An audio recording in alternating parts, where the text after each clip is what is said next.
rueda de prensa que hemos convocado, como reza la convocatoria, para hacer algunos comentarios sobre el pleno del martes pasado, el primer pleno ordinario de esta parte de la legislatura del nuevo equipo de gobierno,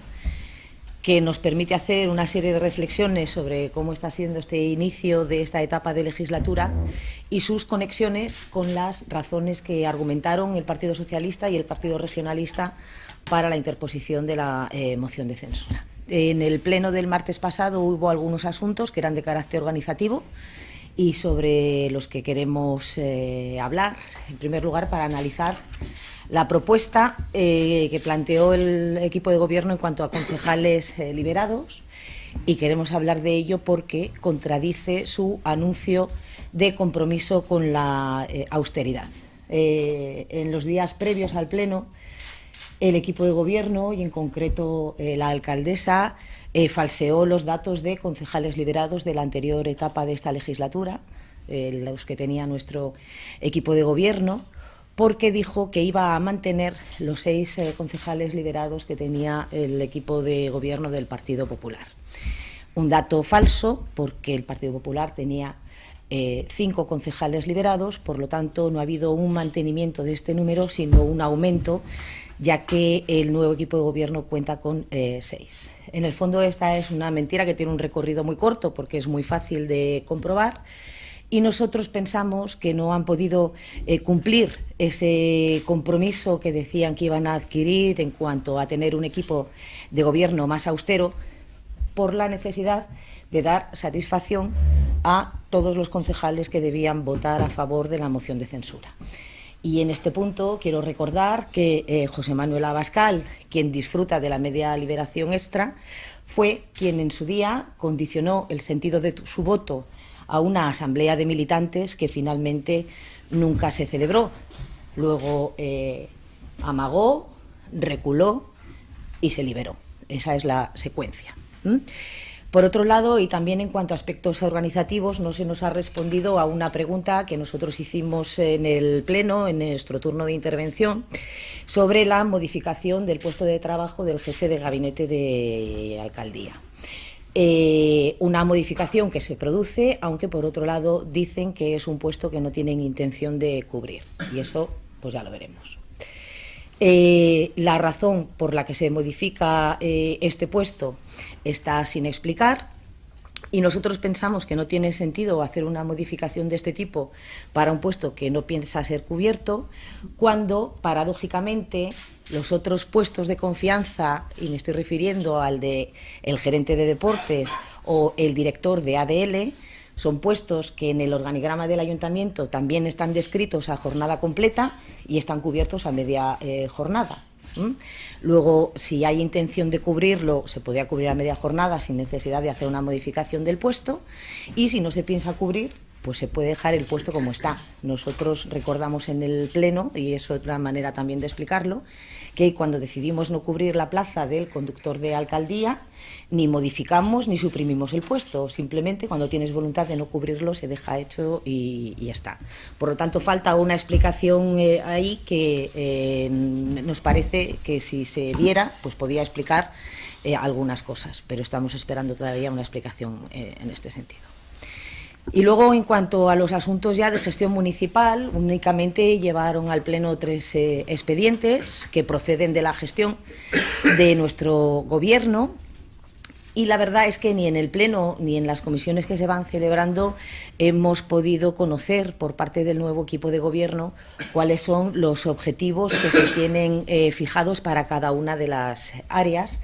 y cuál va a ser esa otra manera de hacer las cosas que habían prometido.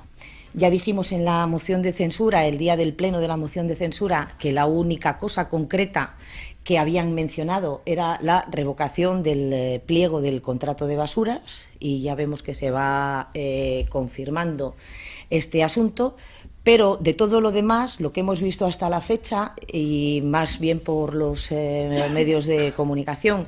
pero bueno, también en el pleno del otro día, estos 3 asuntos que digo que llevaron, lo que hemos visto es que se continúa con proyectos ya iniciados, como ha sido pues, el modificado 50, las obras de la colonia de San Antonio, el asfaltado de la Avenida de España, las iniciativas singulares de empleo, las jornadas escolares del Teatro Concha Espina, es decir, estamos viendo hasta ahora una gestión sin cambios. Y esto es algo que se suma a esas otras razones que dieron para interponer la moción de censura y que se van diluyendo como un azucarillo.